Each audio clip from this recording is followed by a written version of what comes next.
Earlier this month, New York State announced more than $8 billion will be invested in upgrading New York City's transit system. But locally, lawmakers and other officials say Governor Cuomo isn't making that same commitment to roadways in our region.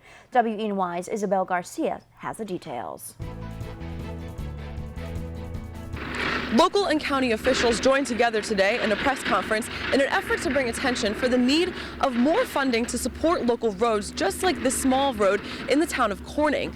And they said that this would be an investment in economic development. We will not be left out of the discussions of the capital needs in New York State. This was the overall message from officials who are now trying to get the attention of Governor Cuomo.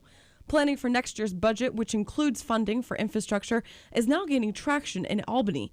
It was emphasized the message of the press conference was not meant to draw lines between different parts of the state, but more accurately address the need for infrastructure funding across New York altogether.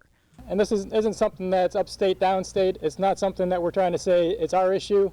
We want the governor to come out in January and take full charge of this issue and make it his issue. To show that there is true parity between the MTA and our local roads and bridges in upstate, as well as in Long Island.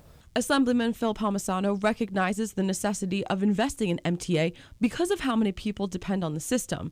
But he says the safety of local roads for community members in upstate New York is just as critical to maintain. You talk about jobs and economic development. Listen, the governor said the MTA is the lifeblood for them, for downstate.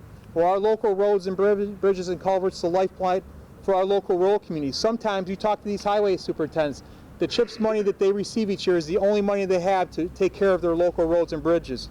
Now, Assemblyman Palmisano also mentioned that there was previously a plan for a needs assessment, which would determine how much exactly state funding should be used for state roads and local highways across New York State as a whole, and that information would then be put into a 5-year plan.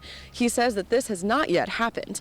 Reporting in the town of Corning, Isabel Garcia, WENY News.